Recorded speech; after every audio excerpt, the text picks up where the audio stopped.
Home schooling என்றால் என்ன? நம்ம குழந்தைகளை இயற்கையிலேயே அவங்களுக்கு என்ன தேவைப்படுதோ அதை வச்சே நம்ம கற்றுக் கொடுக்கறதே ஹோம் ஸ்கூலிங் சொல்றது. ஹோம் ஸ்கூலிங் அப்படின்னு சொல்லிட்டு இப்பதான் நம்ம பேர் வச்சிருக்கோம். ஆக்சுவலா நம்ம காலமா இந்த கல்வி முறையை தான் நம்ம பின்பற்றிட்டு இருக்கோம். இது இயல்பான கல்வி. அந்த இயல்பான கல்வியை நம்ம குழந்தைங்களுக்கு எப்படி கொடுக்கணுன்றது ஒரு வழிமுறையா, ஒரு தூண்டுதலா, ஒரு வழிகாட்டியா தான் நம்ம இருக்கிறோம். ஹோம் ஸ்கூலிங் அப்படிங்கிற இந்த வார்த்தையே பொருத்தம் இல்லாத வார்த்தை அப்படின்னு தான் நான் நினைக்கிறேன். ஹோம்ல ஸ்கூலோ ஸ்கூல்ல ஹோமோ இருக்காது. அப்போ இதற்கு பொருத்தமான வார்த்தை என்ன அப்படின்னா இயற்கல்வி. இயற்கல்வி அப்படிங்கிற வார்த்தை பல இலக்கிய நூல்கள்லயும் இடம்பெற்று இருக்கு. ஒரு மனிதனுடைய கற்றல் இயல்பாக அமைஞ்சா, அது இயற்கை சார்ந்து அமைஞ்சதுன்னா அதுதான் இயற்கல்வி. எங்களை பொறுத்த வரைக்கும் குழந்தைங்களை இயல்பா தாய் தகப்பனுடைய இயல்பா வாழ்றதுக்கு பேர் தான் ஸ்கூலிங். இது பள்ளின்னு வச்சுக்கலாம், நீங்க பள்ளியில வச்சுக்கலாம். இதுதான் எங்களோட வாழ்க்கை முறை. ஹோம் ஸ்கூலிங்ல நிறைய ஃபிளேவர்ஸ் இருக்கு. நான் எப்படி நினைக்கிறேன்னா, ஒரு ஃபேமிலி அவங்களோட ரிக்குவயர்மெண்ட்டை பேஸ் பண்ணி அந்த குழந்தைக்கு ப்ரெஷர் இல்லாம சந்தோஷமா படிக்க வைக்கக்கூடிய ஒரு முறையை ஹோம் ஸ்கூலிங்கா நான் ஃபீல் பண்றேன். ஹோம் ஸ்கூலிங்கிற பேர்ல குழந்தைகளை வீட்டில் வச்சு அவங்க இயல்பான வாழ்க்கையை வாழ விட்டா எதிர்கால சந்ததி நல்லா இருக்கும். குழந்தைகள் பள்ளியில் மட்டும்தான் சோஷியலைஸ் ஆகிறார்களா, இல்லை ஹோம் ஸ்கூலிலும் சோஷியலைஸ் ஆக முடியுமா? வெளியில நிறைய விஷயங்கள் அனுப்புறோம். இப்போ உதாரணம் பார்த்தீங்கன்னா, ஒரு செஸ் போர்டு, செஸ் கிளாஸுக்கு, இல்லைன்னா ஒரு டான்ஸ் கிளாஸு, ஒரு பாட்டு கிளாஸு, அப்புறம் பார்த்தீங்கன்னா பாட் கிளாஸ், அதாவது பானை செய்கிறது, இந்த மண்பாண்டை செய்கிறது, இந்த மாதிரி நிறைய விஷயங்களுக்கு அவங்க வெளியில் அனுப்புறாங்க. நிறைய ஃப்ரெண்ட்ஸ் கிடைக்கிறாங்க. அது மூலமாக அவங்க நல்லா மிங்கிள் ஆகிறாங்க. நிறைய நல்ல விஷயங்களும் கற்றுக்கிறாங்க, நிறைய கெட்ட விஷயங்களும் கற்றுக்கிறாங்க. அதனால் ஒரு நல்ல மனிதனாக உருவாகிறதுக்கு வாய்ப்புகளையும் நாங்கள் ஏற்படுத்தி கொடுக்குறோம். ஸ்கூல் போனால் மட்டும்தான் இது கிடைக்கும் அப்படிங்கிறதுலாம் தப்பான கருத்து. ஸ்கூலில் தான் பார்த்தீங்கன்னா ஒரு இதில் அடைச்ச வச்சது மாதிரி இருக்கும். வீட்டில் பார்த்தீங்கன்னா அந்த மாதிரி அடைச்சி வச்சது மாதிரி கிடையாது. அவங்க எல்லா விஷயங்களுமே கற்றுக்குறாங்க. நினச்ச நேரம் படிக்கிறாங்க, நினச்ச நேரம் விளையாடுறாங்க, நினச்ச விஷயங்களை செய்கிறாங்க, அம்மாவுக்கு ஹெல்ப் பண்ணுறாங்க, அப்பாவுக்கு ஹெல்ப் பண்ணுறாங்க. வெளியில் பார்த்தீங்கன்னா நிறைய ஃப்ரெண்ட்ஸுங்க இருக்காங்க, அவங்களோட போய் விளையாடுறாங்க. எக்ஸ்ட்ரா ஆக்டிவிட்டீஸ்லாம் அவங்க பண்றதுக்கு நிறைய டைம் கிடைக்குது. தாத்தா பாட்டி கூட இருப்போம், நம்ம தாத்தா பாட்டி ஊருக்கு போவோம், எங்க போனாலுமே நம்ம சோஷியலைஸ் ஆயிடுவோம். எல்லா வயதினர் கூடயும் பழகுவாங்க. தன்னுடைய இளைய வயதினர் கூடயும் சரி, மூத்த வயதினர் கூடயும் சரி, எல்லார் கூடயுமே இயல்பா பழகுவாங்க. நிறைய இடத்துக்கு பயணிப்பாங்க, நிறைய மக்களை சந்திப்பாங்க. ஆனா நான் இதே ஸ்கூலுக்கு அனுப்பிச்சா சம வயதினர் கூட மட்டும்தான் பழகுவாங்க.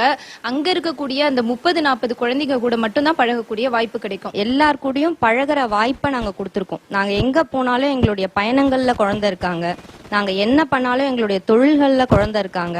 அப்படின் பொழுது அந்த குழந்தை தனிமைப்படுத்தப்படுறதுக்கு வாய்ப்பே கிடையாது. உண்மையை சொல்ல போனா இந்த கல்வி முறை விட நாங்க பண்ணிக்கிட்டு இருக்க இந்த இயற்கை முறை தான் குழந்தைய அதிகமா சோஷியலைஸ் பண்றதுக்கு சப்போர்ட் பண்ணிட்டு இருக்கு. ஒவ்வொரு குழந்தைங்களும் தாய் தகப்பனை விட்டு தனிமைப்படுத்துறது இந்த ஸ்கூலிங் தான். ஏன்னா ஒரு குழந்தை ஒரு 12 வயது வரையும் கண்டிப்பா தாய் தகப்பன் கூட மட்டும்தான் இருக்கணும். அப்படி இருக்கிற பிள்ளைங்க தான் சமூகத்துல சிறப்பா வரும். சும்மா நீங்க படிக்க வைக்கிற என் பிள்ளை பெரிய ஆகலன்ற நீங்க அனுப்புறத நீங்க தான் ஸ்கூலுங்கிற பேர்ல குழந்தைய தனிமைப்படுத்துறீங்க. கிட்டத்தட்ட ஒரு காலைல 9 மணிக்கு போனா ஈவினிங் ஒரு 4:30 மணி வரைக்கும் அங்கதான் இருக்காங்க.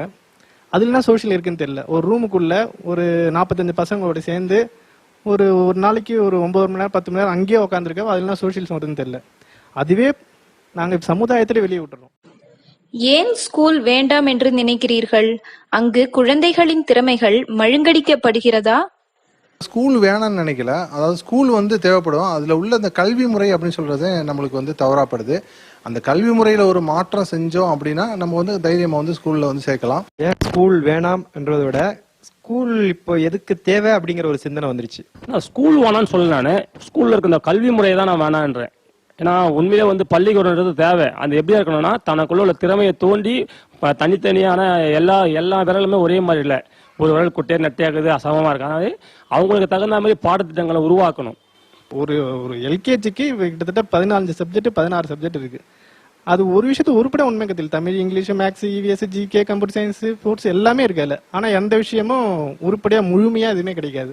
காலையில 6 மணிக்கு அந்த குழந்தை எழுந்த உடனே அதனுடைய இயல்புல அது திரும்ப கூட விடாம அதை பிடிச்சி அவ்வளோ ஸ்ட்ரெஸ் பண்ணி ஸ்கூல் பஸ்ல ஏத்தி குளிச்சோம் குளிக்காமையும் சாப்பிடாமையும் காலை கடன் பண்ண வேண்டிய நேரத்துல போய் அது ஸ்கூல்ல உட்கார வச்சுட்டீங்கன்னா ஏன் உடல் ரீதியான பிரச்சனை வராது? ஒவ்வொரு குழந்தைக்கும் தனிப்பட்ட விஷயங்கள் பிடிக்கும், அந்த விஷயங்கள் செய்யும். அப்படி செய்யற விஷயத்த இவங்க அது அங்கீகரிக்க மாட்டாங்க.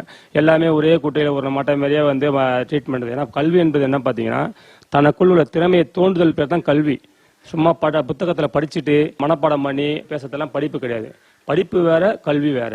கற்றல் அப்படிங்கிறது இயல்பா இருக்கணும். ஒரு மனிதன் பிறக்கிறதுல இருந்து சாகிற வரைக்கும் அவன் கத்துக்கிட்டே தான் இருக்கான். ஒரு இடத்துக்கு பயணிக்கிறேன் அப்படின்னா நான் அங்க நிறைய விஷயம் கத்துப்பேன். ஒரு நபரை சந்திக்கிறேன் அப்படின்னா அந்த நபரிடம் இருந்து நிறைய விஷயம் கத்துக்கிறேன். ஒரு புத்தகத்தை படிக்கிறேன் அப்படின்னா அதுல இருந்து நிறைய விஷயம் கத்துக்கிறேன். ஆனா நீ இந்த புத்தகத்தை தான் படிக்கணும், இந்த நபரிடம் இருந்து தான் உன்னுடைய கற்றல் இருக்கணும், இந்த இடத்துக்கு தான் நீ டெய்லியும் பயணிச்சு கத்துக்கணும் அப்படின்னு சொல்றது எப்படி சரியா இருக்கும்னு எனக்கு தெரியல. மனப்பாட முறையிலேயே இன்னைக்கு கல்வி முறை போயிட்டு இருக்கு. ஸோ காலையில இருந்து ஈவினிங் வரைக்கும் என்னன்னே புரிஞ்சிக்காம நிறைய மனப்பாடம் பண்றாங்க. புரிஞ்சுக்கிட்டு படிக்கிறது ஒரு 50% எடுத்துட்டா கூட மீதி 50% மனப்பாட முறையில தான் போயிட்டு இருக்கு. அப்படி படிக்கும் பொழுது அது ஒரு ஞாபகத்தை மட்டுமே அந்த குழந்தையுடைய அடிப்படை தகுதியா வச்சு அந்த குழந்தையுடைய திறமைய நீங்க கணக்கிடுறீங்க. என்னதான் அவங்க 100 மார்க் வாங்கிக்கலாம், ஃபர்ஸ்ட் ரேங்க் வாங்கியிருக்கலாம், பட் அவங்களுடைய ரியல் லைஃப்குள்ள என்டர் ஆகும்போது அவங்களுக்கு எப்பயுமே பாராட்டு கேட்டுட்டே இருந்தவங்க சடனா பாராட்டு இல்லாம ரியல் லைஃப் இதுதான் அப்படின்னு உள்ள வரும்போது ரொம்ப வெக்ஸ் ஆயிடுவாங்க. மாணவர்களுடைய தனித்திறமையை கண்டுபிடித்து அந்த தனித்திறமையின் அடிப்படையில மாணவர்கள் உருவாக்கப்பட வேண்டும். அதே மாதிரி பாத்தீங்கன்னா கல்வி கூடங்கள் உருவாக வேண்டும். திறமைக்கான கல்வியாகவும் அதே மாதிரி அனுபவ கல்வியாகவும் அதே சமயத்தில் நல்லொழுக்க கல்வியாகவும் இருக்க வேண்டும். இந்த 3 கல்வி இல்லாத கல்வி கல்வியே கிடையாது. சுவாமி விவேகானந்தரும் இந்த கருத்தை முன்வைக்கிறாங்க. என்ன அப்படின்னா, புத்தகம் படிப்பது படிப்பில்லை, உங்கள் குழந்தைகளின் உள்ளில் உள்ள திறமைகளை வெளிக்கொண்டு வருவதுதான் உண்மையான கல்வின்னு சொல்லியிருக்காங்க. ஆனா இன்னைக்கு பாத்தீங்கன்னா எந்த பள்ளிகள்ல இந்த திறமையின் அடிப்படையில குழந்தைகள் உருவாக்கப்படுறாங்க அப்படின்னு பாத்தீங்கன்னா கிடையவே கிடையாது. அதே மாதிரி எந்த பள்ளிகள்ல பாத்தீங்கன்னா நல்லொழுக்கம் சொல்லக்கூடிய சொல்லிக் கொடுக்கப்படுது அப்படின்னு பாத்தீங்கன்னா கிடையவே கிடையாது. அடிப்படையா ஒரு குழந்தைக்கு தேவையானது என்ன அப்படின்னா பொறுமை, நிதானம், அன்பு, அமைதியான வாழ்க்கை. இந்த அடிப்படையை அழிக்கிறது தான் இன்றைய கல்வி முறை. எடுத்த உடனே பரபரப்பு, காலையில எழுந்ததுல இருந்து தூங்குற வரைக்கும் அந்த குழந்தைக்கு பரபரப்பை மட்டுமே சொல்லித்தர இந்த கல்வி முறையை வன்மையா கண்டிக்கிறோம் நாங்க. இந்த கல்வி முறை பாத்தீங்கன்னா வெள்ளக்கார காலத்துல அவன் கம்பெனிகளுக்கு அடிமைகளை உருவாக்க தேர்ந்தெடுத்த கல்வி முறையா இந்த கல்விமுறை. ஏன்னா இன்னைய வரையும் அந்த மெக்காலிய கல்வி திட்டத்தை தான் கொஞ்சம் ஆல்டர்னேட் பண்ணி ஒன்னா சமச்சீர் கல்வி, அந்த கல்வி, இந்த கல்வின்னு சொல்லி நம்ம கொடுக்குறாங்க. ஆனா உண்மையிலே பாத்தீங்கன்னா இந்த கல்வி முறையில தன்னைத்தானே பாதுகாத்துக் கொள்ற ஒரு வழிமுறை கூட இந்த கல்விகளை கிடையாது. +2ல படிச்ச மாணவன் தோல்வி அடைஞ்சிட்டா அவன் தற்கொலைக்கு தோன்ற அளவுக்கு போற அளவுக்கு இந்த கல்வி முறை எடுத்துன்னு போகுது. பள்ளிக்கூடங்கள் சிறந்த நோக்கத்துக்காக தான் உருவாக்கப்பட்டது. இந்த கல்வி முறையில கட்டுத்தர பாடத்திட்டத்தின் மேலதான் எங்களுக்கு அதிருப்தி இருக்கு. இப்போ ஒரு கணிதமா இருக்கட்டும், ஒரு கணிதத்தை யாரோ ஒருத்தருடைய கணித சூத்திரங்களை தான் இன்னைக்கு குழந்தைக்கு சொல்லி கொடுக்குறாங்க. அந்த யாரோ ஒருத்தருடைய கணித சூத்திரம் அவருக்கு எப்படி கிடைச்சது? யாரோ ஒருத்தருடைய விஷயத்தை படிக்கிறதுக்கு பதில் இவனுடைய சிந்தனையை நம்ம தூண்டி விட்டுட்டோம்னா இவனே நிறைய கண்டுபிடிக்கலாமே. யாரோ ஒருத்தர் கண்டுபிடிச்ச அறிவியலை பயன்படுத்தலாம். ஆனா யாரோ ஒருத்தர் கண்டுபிடிச்ச அறிவியலை போய் நீ படிக்கணும் கட்டாயம் இல்ல. ஒரு மனிதனுக்கு அடிப்படை தேவையான உணவு இன்னைக்கு எப்படி கெட்டு போய் வந்துகிட்டு இருக்கு. அதுல இப்ப நாங்க குழந்தைய புடிச்சு வச்சு இதை சாப்பிடு, இது நல்ல ஃபுட்டு, அது கெட்ட ஃபுட்டு, இது குட் ஃபுட், பேட் ஃபுட், இப்படி லெசன் எடுக்க வேண்டிய அவசியம் என்ன? இந்த சமூக அமைப்பு ஏன் அப்படி தப்பா இருக்கு? அப்ப எல்லாமே நீங்க கரெக்டா பண்றீங்க, உங்க கல்வித்துறை கரெக்டா பண்ணுது அப்படின்னா நல்ல உணவுகளை சாப்பிடுற மெத்தட கத்து கொடுக்கறதுக்கு பதிலா நல்ல உணவை உற்பத்தி பண்ற அடுத்த தலைமுறையை உருவாக்கலாம்ல நீங்க. அப்ப இதெல்லாம் பண்ணாம நீங்க எதை பண்றதுக்காக இந்த ஸ்கூல்ல நடத்திட்டு இருக்கீங்க? இப்ப உணவு தப்பா போயிடுச்சு. அப்ப அதை யார் சரி பண்றது? எங்க அடுத்த தலைமுறை தான் சரி பண்ணணும். அதுக்கான தளம் தான் நாங்க விரிச்சு கொடுத்துட்டு இருக்கோம். இது எக்காரணத்தை கொண்டு இந்த கல்வி முறையில தற்சார்பு வாழ்க்கை நோக்கி போகவே முடியாது. எல்லா விஷயத்தையும் நீங்களே உங்கள் குழந்தைக்கு சொல்லிக் கொடுக்க முடியுமா? மொழி, அறிவியல், கணிதம் முதலியவற்றை எப்படி சொல்லிக் கொடுப்பீர்கள்? குழந்தைகளுக்கு எல்லா விஷயங்களும் நானே சொல்லிக் கொடுக்க முடியாது. ஏன்னா நம்ம எல்லாமே கத்துக்கிட்ட ஆள் கிடையாதுல்ல. குழந்தைகள் அவங்களாவே கத்துக்குருவாங்க. தே லேர்ன் தெம்செல்ஃப்னு சொல்லுவாங்க.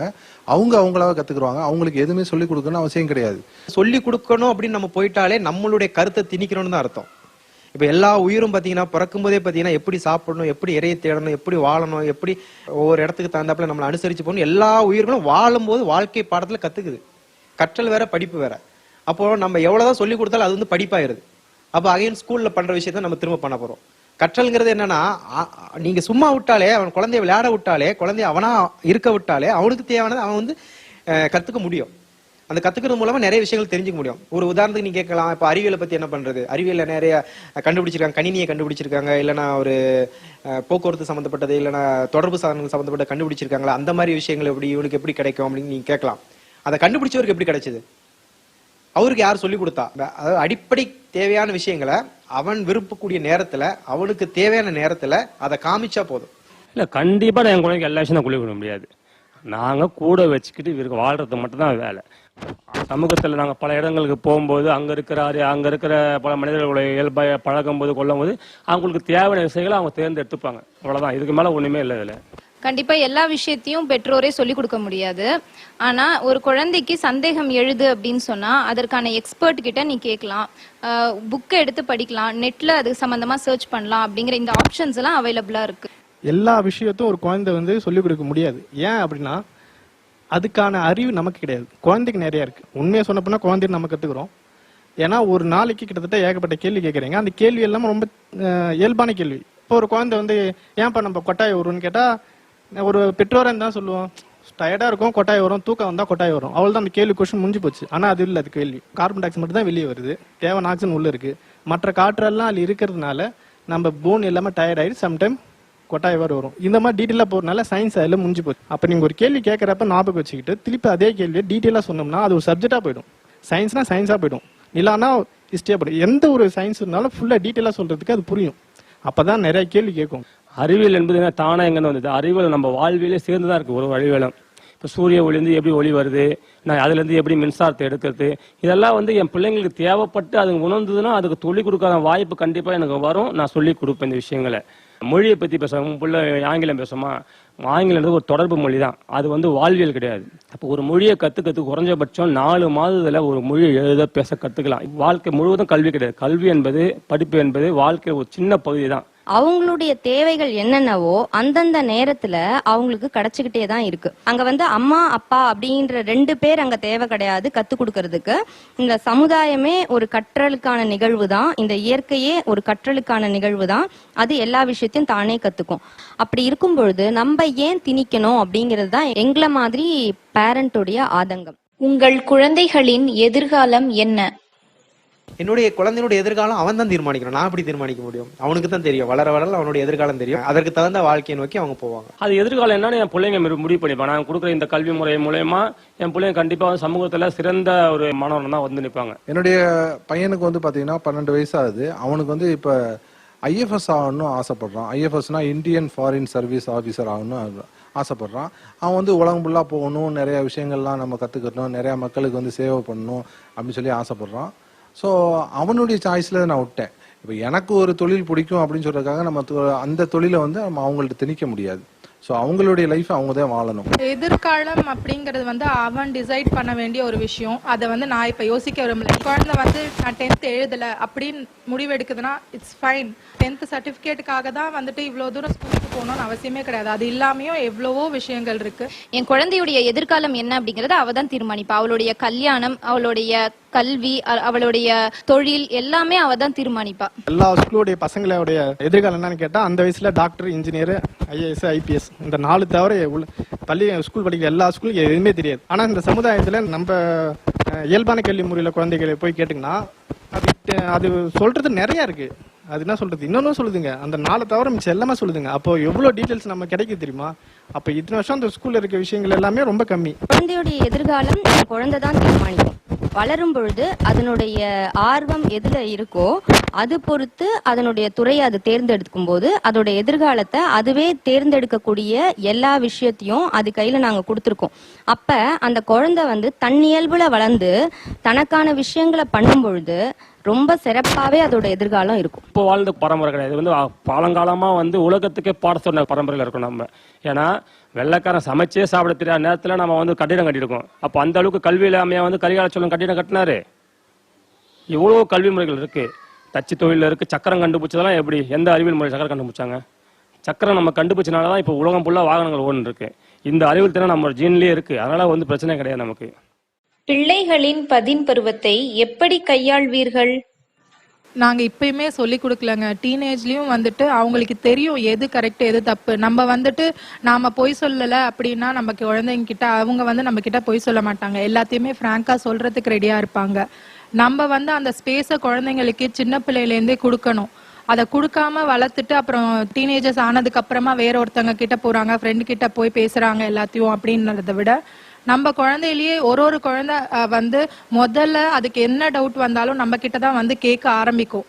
நம்ம வந்து சில விஷயங்களை ஓப்பனா பேசுறதுக்கு ரெடியா இல்லாம வந்து அதை பத்தி நீ ஏன் பேசுற, ஏன் இவ்வளோ சின்ன வயசுல நீ இந்த மாதிரி கேள்வி கேட்குற அப்படியெல்லாம் பேசுறத நிறுத்திட்டு அந்த குழந்தை ஒரு கேள்வி கேட்டா அதுக்கு பிராங்கா உண்மையான பதில் எப்போ நம்ம சொல்ல ஆரம்பிக்கிறோமோ அப்ப வந்து அந்த குழந்தை வந்துட்டு டீனேஜ் அப்பவும் நம்ம கிட்ட தாங்க வந்து ஃபர்ஸ்ட் சீக் பண்ணும். பதின் பருவத்துக்கு தேவையானது தேடி போய் அவங்க கத்துப்பாங்க. நம்ம வாழ்க்கை ஃபுல்லா அவங்க பின்னாடி ஓடணும் அவசியம் இல்லை. நம்ம வந்து மனதளவில் வந்து கல்வி கத்துறோம். நம்ம வந்து ஒரு திணிப்பு கிடையாது, மனசுக்கு பிடிச்ச மாதிரி தான் நம்ம பிள்ளைங்களை வாழ வைக்கணும். அப்போ வந்து அவங்க தானா தேர்ந்தெடுத்துப்பாங்க. என்ன திறமை அவனுக்கு இருக்கோ அந்த திறமைக்கு தகுந்த மாதிரி அவனை வந்து அந்த விஷயங்களை வந்து நம்ம சொல்லிக் கொடுக்கலாம். குழந்தைங்களுக்கு 12 வயசு வரைக்கும் எல்லாமே நம்ம சொல்லி கொடுத்து தான் வளர்த்துறோம். அதுக்கப்புறமும் அவங்களுக்கு வந்து நம்ம சொல்லி கொடுக்க தான் போறோம். பாலியல் சம்பந்தமான கேள்விகள் கேட்கலாம், இந்த மாதிரி எல்லா விஷயத்தையும் நம்ம சொல்லி தான் கொடுக்க போறோம். இன்னும் சொல்ல போனா ஸ்கூலிங்ல தான் பதின் பருவத்தை இன்னும் அடக்குறாங்க அப்படின்னு நினைக்கிறேன். இதுல வந்து ஃப்ரீடமா நம்ம விடும்போது எல்லா விஷயத்தையுமே அவங்களே இயல்பா கத்துப்பாங்க. பதின் பருவத்துல நாங்க உட்காந்து சொல்லி கொடுக்க வேண்டியதில்லை. எப்ப வந்து அந்த குழந்தைக்கு அந்த எந்த துறையில ஆர்வம் இருக்குன்னு தெரியுதோ அந்த துறைக்கான வல்லுநர்களை நாடி அந்த விஷயங்களை வந்து கத்துக் கொடுக்கறது தான் எங்களுடைய வேலை. ஸோ அப்படி கத்துக் கொடுக்கும்பொழுது அதுக்கு 6 மாசம் போதும் அந்த துறைக்குள்ள போறதுக்கு. அனுபவ கல்வி மூலமா அந்த குழந்தை வந்து ரொம்ப எளிதாவே சாதிக்க முடியும் ஏட்டு கல்வியை. உங்கள் கனவை குழந்தையின் மேல் திணிக்கிறீர்களா? எதிர்காலத்தில் உங்கள் பிள்ளைகள் தன்னை ஏன் பள்ளிக்கு அனுப்பவில்லை என்று கேட்டால் என்ன செய்வீர்கள்? நாளைக்கு என் குழந்தை என் ஸ்கூலுக்கு அனுப்பலன்னு கேட்டா என்ன சொல்லுவீங்கன்ற மாதிரி, நாளைக்கு என் குழந்தை என்னை ஸ்கூலுக்கு அனுப்பி ஏன் என்னை இப்படி பண்ணுனீங்க, அந்த பையன் மாதிரி ஒரு ஹோம் ஸ்கூலிங்கா இருந்து அவன மாதிரி ஒரு கிரேட் ஜீனியஸ் என்னை உருவாக்கிருக்கலாம்னு கேட்கறதுக்கு வாய்ப்பு இருக்கு இனி வரக்கூடிய காலங்கள்ல. எங்க குழந்தை வந்து அவங்களுடைய கனவுல தான் வாழணும் அப்படின்னு நினைக்கிறதுனால தான் திறந்த வெளியில கொடுத்துருக்கோம். ஸோ நீ வாழு, உன்னுடைய வாழ்க்கையை நீ தேர்ந்தெடு, அடுத்த மனுஷன் பண்றத பார்த்து வாழாத, உனக்கான அறிவு இயல்பா உனக்கு இருக்கு, உனக்கான புரிதல் இருக்கு, உனக்கான உணர்தல் இருக்கு அப்படிங்கறது அந்த குழந்தைக்கு சொல்லி அதை வந்து கட்டப்பட்டிருந்த கயிற அறுத்து சுதந்திரமா விட்டுருக்கோம். அதனால எப்பவுமே எங்களுடைய கனவை நாங்க அவங்க மேல திணிக்கவே இல்லை. அவங்களுடைய ஆர்வத்தையும் கனவையும் அவங்க நோக்கி போறதுக்கான ஒரு அடித்தளமா தான் நாங்க இருந்துட்டு இருக்கோம். ஆப்வியஸா குழந்தை தன்னோட வாழ்க்கைய வாழுதுங்க. நான் ஸ்கூலுக்கு அமிச்சாதான் ஏதோ ஒரு ரூல் இருக்கும், இதுக்குள்ள வரணும், ஒரு வரன்முறைக்குள்ள வரும்போது தான் நான் வந்து என்னோட கனவோ இல்ல வேற ஒரு சட்ட திட்டங்களுக்காக வந்துட்டு சில விஷயங்களை திணிக்க வேண்டியதா இருக்கும். இப்ப வந்து எல்லாமே இயல்பா அந்த குழந்தை பண்ணும்போது அவங்களோட கனவும் அவனோட கனவும் தான் வந்துட்டு அந்த வாழ்க்கையா இருக்கும். அவங்க வாழ்க்கையை அவங்கள லீட் பண்ண விடுறது தான் எங்களுடைய மெயின் எய்மே. ஸ்கூலுங்கிறது ஒரு ஜெயில் மாதிரி, ஒரு கேஜ் மாதிரி. சுதந்திரமா இருக்கிறது தான் எல்லாருமே விரும்புவாங்க. எந்த குழந்தையும் வந்துட்டு என்னை ஏன் கூண்டுக்குள்ள வச்சு அடைக்காம சுதந்திரமா விட்ட அப்படின்னு கேள்வி கண்டிப்பா கேட்கவே கேட்காதுங்க. 10th 12th எக்ஸாம்ஸ் உங்கள் பிள்ளைகள் எப்படி எழுதுவார்கள்? NIOS national institute of open schooling. இது வந்து நமக்கு ரொம்ப ஈஸியா வந்து சிலபஸும் இருக்கு, யார் வேணா படிக்கலாம். இதற்காகவே இந்திய அரசாங்கம் இந்த மாதிரி திறமைசாலிகளை ஊக்குவிக்கிறதுக்காக 1989 NIOS சொல்லக்கூடிய கல்வி முறையை வந்து நம்மளுக்கு எல்லாம் அறிமுகப்படுத்துறாங்க. அந்த கல்வி முறையில என்ன செய்யறாங்கன்னா, நம்மளுக்கு விருப்பப்பட்ட பாடத்தை வந்து நம்ம படிக்கலாம். இப்போ 10th எழுதலாம், அதே மாதிரி +2 எழுதலாம். எழுதி முடிச்சதுக்கு அப்புறம் ஒரு குறிப்பிட்ட துறையில நீங்க திறமையானவங்களா இருந்தீங்கன்னா அந்த துறையிலேயே நீங்க தேர்ந்தெடுத்து நீங்க படிக்கலாம். பெரிய அளவுல நீங்க ஆராய்ச்சியாளராக கூட ஆகலாம். இந்த NIOS சர்டிபிகேட் வந்து பாத்தீங்கன்னா கிட்டத்தட்ட 77 நாடுகள்ல வந்து செல்லுபடியாகும். அதே மாதிரி நீங்க எதுனாலும் படிக்கலாம். ஹோம் ஸ்கூலிங் இப்படித்தான் செய்ய வேண்டும் என்று ஏதேனும் முறை இருக்கிறதா? இல்லை, இதுக்கு ரூல்ஸ்லாம் ஒன்றும் கிடையாது. ஏன்னா அவங்க இயல்பான வாழ்க்கையில அவங்க வாழ்க்கை முறையை பொறுத்து அமைஞ்சிடும் தான். இது ரூல் இல்லாதது தாங்க ஹோம் ஸ்கூல். இப்போ என்னோட ஃபேமிலிக்கு எதை நான் ரூலா நினைக்கிறேனோ அதான் ரூல். இப்போ என்னோட குழந்தைக்கு 6 வயசு ஆயிருக்கு. அவனுக்கு வந்து ரூல் அப்படின்னு பார்த்தா சேஃப்டி ஆஸ்பெக்ட் மட்டும்தான். அது வந்து ஒவ்வொரு ஃபேமிலிக்கும் ரூல்ஸ் வேரி ஆகும், மெத்தடாலஜி வேரி ஆகும், எல்லாமே வந்து வேரியேஷன் தான். அந்த ஹோம் ஸ்கூலிங்கோட எசன்ஸே வந்துட்டு இண்டிவிஜுவாலிட்டி. ஒரு குழந்தையோட இண்டிவிஜுவாலிட்டி, ஒரு ஃபேமிலியோட இண்டிவிஜுவாலிட்டியை பேஸ் பண்ணி தான் வந்துட்டு எல்லா விஷயங்களுமே போகுதுங்க. குழந்தையுடைய இயல்பை புரிஞ்சுக்கிட்டு இயல்பாக விடுறது தான். அந்த இயல்பான விஷயங்கள்ல நடக்கிறதுக்கான விஷயங்கள் நம்ம வந்து கேதர் கொடுக்கறது தான் ஒரு பேரண்டோட வேலை. இது ஹோம் ஸ்கூலிங். இப்போ நிறைய பேர் இந்த ஹோம் ஸ்கூலிங் தனியாக அவங்க ஒரு சிலபஸ் ரெடி பண்ணிக்கிட்டு அந்த சிலபஸ் பின்னாடி மறுபடியும் குழந்தைய வந்து ஸ்கூலுக்கு அனுப்புற விஷயத்தை திணிக்கிற மாதிரியே திணிக்கிறாங்க. அது தவறு தான். ஒரு தனி மனிதனுடைய விருப்பத்துக்கு ஏத்த மாதிரி கத்து கொடுக்குறோம்.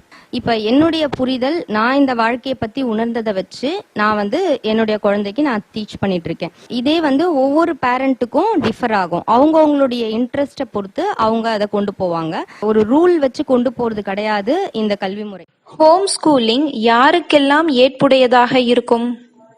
யாரெல்லாம் வந்து இயல்பு தன்மைக்கு வாழ்றாங்களோ அவங்கள கண்டிப்பா நடத்தலாம். குழந்தைய நம்புற எல்லா பேரண்ட்டுக்கும் கரெக்டா வருங்க. குழந்தைய நம்பாம அது வந்து சோம்பேறி ஆயிடும், அது தப்பான வழிக்கு போயிடும், அப்படியெல்லாம் நீங்க நினைச்சீங்கன்னா உங்களோட தாட்ஸே அந்த குழந்தைய தப்பான வழிக்கு தாங்க கொண்டுட்டு போய் சேர்க்கும். குழந்தைக்கு எதுவுமே தெரியாதுன்னு நினைச்சீங்கன்னா எதுவுமே தெரியாதுதான். குழந்தை பிறக்கும் போதே கத்துக்கிற தன்மையோட வந்திருக்கு, கத்துக்கும் நீங்க நம்புனீங்கன்னா உங்க குழந்தை வந்து கத்துக்கும். உங்க குழந்தை வந்து புக்கு படிக்கணும் அப்படின்னு நினைச்சா நீங்க முதல்ல படிக்கணும். நம்ம வந்து செல்போனை வச்சுட்டே இருக்கிறது, என் குழந்தை செல்போனே பார்த்துட்டு இருக்கு அப்படின்னு நீங்க அதுக்கப்புறம் சொல்றதுல யூஸே இல்லை. நம்ம முதல்ல வந்து அதுக்கு வந்து ரோல் மாடலா நடந்துக்க ஆரம்பிச்சா குழந்தை ஆட்டோமேட்டிக்கா எல்லாமே பண்ணும். அம்மா அப்பா 2 பேர்ல ஒருத்தர் வந்து வீட்ல இருந்து குழந்தைய பார்த்துட்டு தான் ஆகணும். அப்படி பண்றவங்களுக்கு தான் இந்த ஹோம் ஸ்கூலிங் வந்து சரியான முறையா இருக்கும். எந்த ஒரு பெரிய லெவல் ஆஃப் எஜுகேஷன் வந்து தேவையில்லைங்க ஹோம் ஸ்கூல் பண்ற பேரண்ட்ஸ்க்கு. அவங்களுக்கு வந்து சாதாரணமா ஈவன் தமிழ் மீடியம் படிச்சிருக்கலாம், இல்ல தமிழ் எழுத படிக்க பேசிக்கா எல்லாருக்குமே தெரியும். ஒரு லாங்குவேஜ் சொல்லி கொடுத்தா போதும், அந்த லாங்குவேஜை வச்சு மிச்சத்தை டெவலப் பண்றதுக்கு எல்லா குழந்தைக்கும் தெரியும். அதை கூட சொல்லி கொடுக்க வேண்டாம், அதுக்கான ஒரு ஆனா அவனாவோ ஏதோ ஒரு விஷயத்த சின்னதா சொல்லி கொடுத்தா போதும். இன்ஜினியரிங் படிச்சிருக்கணும், டாக்டர் ஆயிருக்கணும், அவங்களால பண்ண முடியும், இல்ல பினான்சியலி அவங்க வந்து வெல் ஆஃபா இருக்கணும், அதெல்லாம் தேவையே கிடையாதுங்க. குழந்தைய நம்பி விடணுங்க, அந்த நம்பிக்கை இருந்தா போதும். நீயா நானாவில் பங்கேற்ற அனுபவத்தை பற்றி. ஒரு 15 நாளைக்கு முன்னாடி விஜய் டிவில இருந்து ஒரு லேடி ஃபோன் பண்ணியிருந்தாங்க. சொன்னாங்க, உங்களை பத்தி கேள்விப்பட்டேன், உங்க பையனை பத்தி கேள்விப்பட்டேன், பையன் வந்து ஜீனியஸா இருக்கான், அதே சமயத்துல ஹோம் ஸ்கூலிங் பண்றான் அப்படின்னு சொல்லி எங்களுக்கு ரொம்ப ஆச்சரியமா இருந்துச்சு.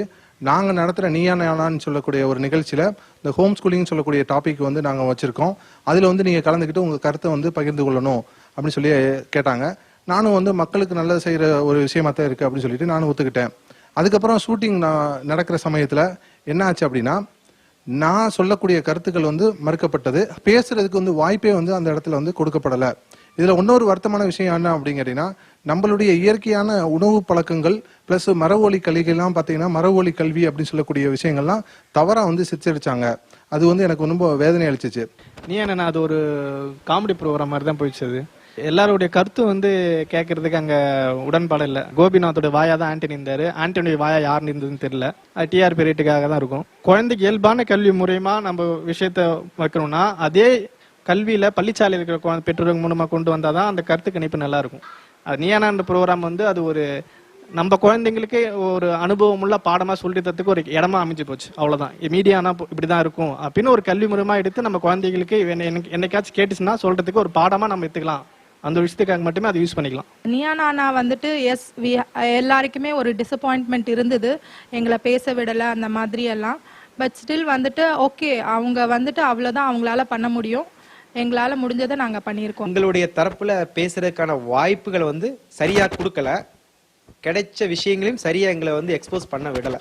அது ஒரு தொலைக்காட்சி நிறுவனம், அது தனக்கான தேவைகளை தனக்கு சார்ந்தவர்களுக்கான தேவைகளை சொல்ற ஒரு நிறுவனம் தான் இருக்கு. அது மாதிரி எனக்கு வந்து அதிருப்தி இல்லை. நம்ம தான் வந்து தேவையில்லாத போயிட்டு நம்ம கருத்தை சொல்றேன் போய் ஏமாந்தன்னு நினைச்சிருக்கேன். அவ்வளவுதான். நீயா நானா அந்த ஷோ வந்து பாத்தீங்கன்னா ஏற்கனவே ஒரு விஷயத்த தீர்மானிச்சுக்கிட்டு அந்த ஷோவை வந்து நடத்தினாங்க.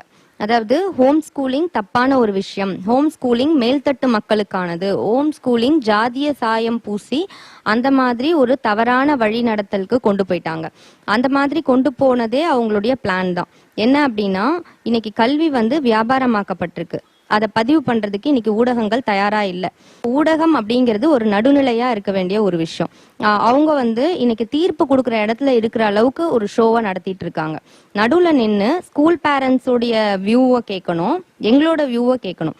அப்படி எதையுமே கேட்காம எங்களுக்கு முன்னாடி உட்கார வச்சவங்களே பாத்தீங்கன்னா டீச்சர்ஸ், அட்வொகேட், ஜேர்னலிஸ்ட் இந்த மாதிரியானவங்களை. இப்ப ஹோம் ஸ்கூலிங் பண்ற பேரண்ட்டை கூப்பிட்டா மாதிரி ஸ்கூல் அனுப்புற பேரண்ட்டை கூப்பிட்டு அந்த பேரண்ட் வந்து எங்களை கேள்வி கேட்கணும். நீங்க வந்து இப்படி ஸ்கூலுக்கு அனுப்பல அப்படின்னா அதனால இருக்கிற டிஸ்அட்வான்டேஜஸ் என்ன, அட்வான்டேஜஸ் என்னன்னு அவங்க கேட்கணும். ஆனா அங்க கம்பேரிங் பண்ற நபரே அவருடைய தீர்மானத்தை சொல்ற மாதிரி, அவருக்கு காதுல வந்து விழற வார்த்தைகளை மட்டுமே பதிலா சொல்ற மாதிரி அவர் வந்து ஒரு பொம்மை மாதிரி அங்க நடனமாடினார். அவர் காதுல என்ன விழுதோ, டைரக்டர் என்ன சொல்றாரோ அதை மட்டுமே சொல்லக்கூடிய ஒரு விஷயமா அங்க இருந்தது. எங்களுடைய ஹோம் ஸ்கூலிங்க தவறான வழிநடத்தல்ல கொண்டு போறதுக்கு அவங்களுக்கு எந்த உரிமையும் கிடையாது. ஒரு நடுநிலையா நின்று இதை ஒரு சமூக பிரச்சனையா அவங்க பார்க்கவே இல்லை. ஸோ இனிமே எங்களுக்கு இந்த ஊடகங்களை நம்பி எந்த பிரயோஜனமும் கிடையாது அப்படிங்கறத நாங்க நல்லாவே உணர்ந்தோம். நம்மளுடைய சிந்தனையை மாற்றி அமைக்கக்கூடிய இந்த மாதிரி நிகழ்ச்சிகளை ஒரு தனி மனிதனும் தவிர்க்கணும். மாற்றம் நம்ம கையில தான் இருக்கு. இதை ஒரு சமூக பிரச்சனையா அவங்க பார்க்கவே இல்லை. ஸோ இனிமே எங்களுக்கு இந்த ஊடகங்களை நம்பி எந்த பிரயோஜனமும் கிடையாது அப்படிங்கறத நாங்க நல்லாவே உணர்ந்தோம். நம்மளுடைய சிந்தனையை மாற்றி அமைக்கக்கூடிய இந்த மாதிரி நிகழ்ச்சிகளை ஒரு தனி மனிதனும் தவிர்க்கணும். மாற்றம் நம்ம கையில தான் இருக்கு. இதை ஒரு சமூக பிரச்சனையா அவங்க பார்க்கவே இல்லை. ஸோ இனிமே எங்களுக்கு இந்த ஊடகங்களை நம்பி எந்த பிரயோஜனமும் கிடையாது அப்படிங்கறத நாங்க நல்லாவே உணர்ந்தோம். நம்மளுடைய சிந்தனையை மாற்றி அமைக்கக்கூடிய இந்த மாதிரி நிகழ்ச்சிகளை ஒரு தனி மனிதனும் தவிர்க்கணும். மாற்றம் நம்ம கையில தான் இருக்கு. இதை ஒரு சமூக பிரச்சனையா அவங்க பார்க்கவே இல்லை. ஸோ இனிமே எங்களுக்கு இந்த ஊடகங்களை நம்பி எந்த பிரயோஜனமும் கிடையாது அப்படிங்கறத நாங்க நல்லாவே உணர்ந்தோம். நம்மளுடைய சிந்தனையை மாற்றி அமைக்கக்கூடிய இந்த மாதிரி நிகழ்ச்சிகளை ஒரு தனி மனிதனும் தவிர்க்கணும். மாற்றம் நம்ம கையில தான் இருக்கு.